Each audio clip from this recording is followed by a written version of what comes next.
Alright, so I know a while back I said that I would do a quick transmission video for my Jeep Grand Cherokee, but I finally did get the transmission and filter changed out on this. A little bit of a process to go through it, but I just wanted to go over it with you guys so that if anyone else is looking to do it, you can go ahead and do it yourself. But this is not going to be like a how-to video. It's more just going to be an overview of the process, and I'll kind of explain it to you so you can have an easier time with it. But for starters, I have I don't know if I've said in the past, a 2014 Jeep Grand Cherokee Limited. It's got the 8-speed, and my specific engine is the 845RE transmission. So basically, underneath your Jeep, you're going to have the protective shield. That's this thing. It's going to have 4 bolts in it. That's going to be right over your transmission filter. And those bolts are going to be here. This is what they look like. One of them's a little bit shorter, and then the dealership actually broke a bolt. So I got to get a new one because this one's starting to rust out, and it's a little bit of a pain to take off. But you should have 4 of them, and they should look like those gray ones right there. So after you get that off, I believe these actually were 13 millimeter. Don't quote me on that. But after you get those off, you'll have access to the actual transmission filter. And then the next step is going to be to get these bolts off. And these are a pain to get off. I'm not going to lie. Some of them are easy to get to, the ones on the sides. But the ones on the back and then the corners are a little difficult. But what you'll need and what I used is just a T40 bit right here. All I did was basically just kind of finagled this up into there, and then just kind of just a little bit at a time. That's what makes it such a pain. Just a little bit at a time, you can get all of the bolts out, no problem. It'll kind of feel like it's not all the way in there, but the bolts aren't so tight as that you can't take them out. But basically you unscrew them all, and then once you get those out, actually, you know what? First thing I did was drained the fluid.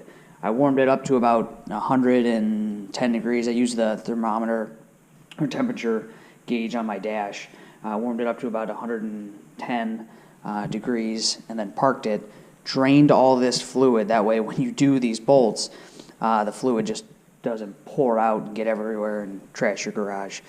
So I drained it first, then I took the bolts out, and then once the bolts were out, just a little bit of fluid was left in, and the way I had it was I think I dropped the front of it, and the rest of it drained in my pan that I had, so it didn't make a mess.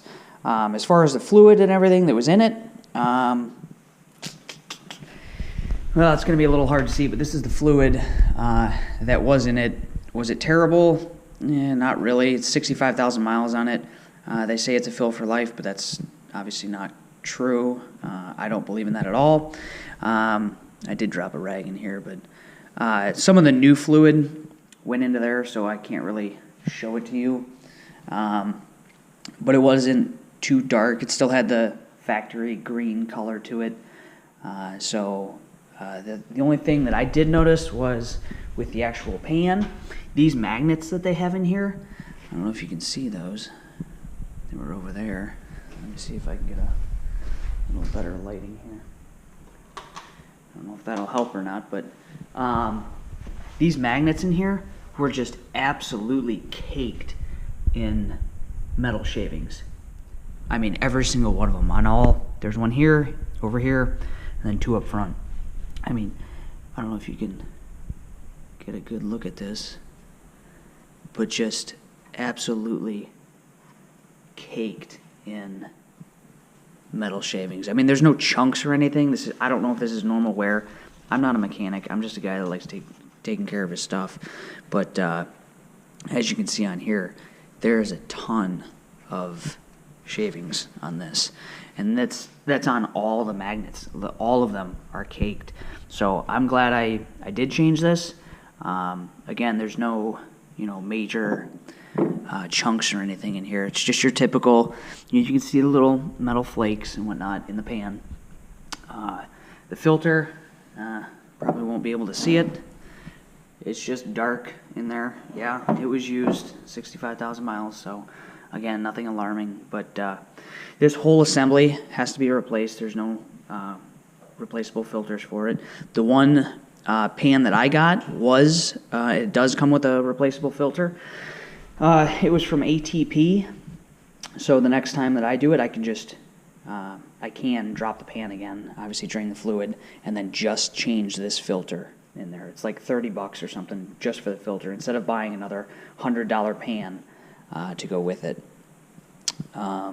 So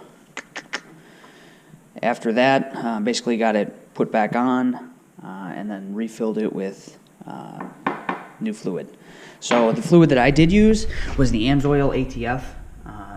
I called Amsoil, and they did say that it is compatible with the 8 speeds in the Jeep and the ZF fluid, or Mopar fluid, the 8 and 9 speed fluid. So threw that in there. I bought 2 gallons. I went through 1 whole gallon of this, and then just a couple pumps out of this one. So I think the system in the Grand Cherokee holds about 8 to maybe just over 8 quarts, close to 9 maybe. I'd have to double check. But obviously with 1 gallon, it looks like I drained about half of the fluid out there. So I know you won't be draining obviously all of it, so you're going to have basically half the dirty fluid, and then later on, if I care to drain the fluid again, and then obviously just throw in the rest of the fluid, yeah, I'll be wasting a little bit of the fluid, but I can get a little more of that dirty stuff out of there. So just be aware that you're only going to get about half the fluid out from the system. So I'm okay with that as long as I have a little bit better fluid, and then it's going to be cleaner, and then obviously I have a new filter in there, so I'm happy with that. The pump that I used was this Harbor Freight pump. This one worked great again.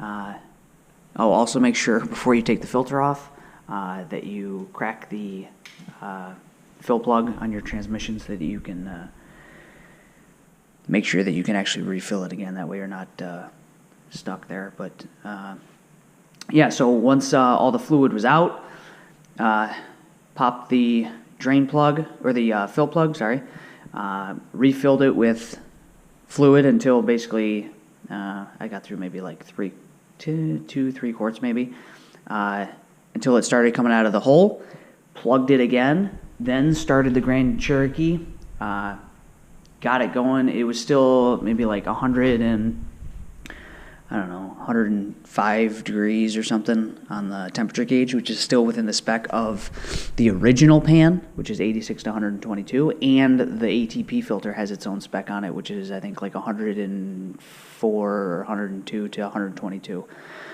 So it was within spec on both filters. So, okay, so as soon as I added the fluid, started the car, and then I immediately went back, started pumping more fluid into it, and then that basically finished off this gallon right here. And then I switched gallons, got a couple more pumps in there, and then once it was running and I got all the fluid topped off, I sealed the hole again.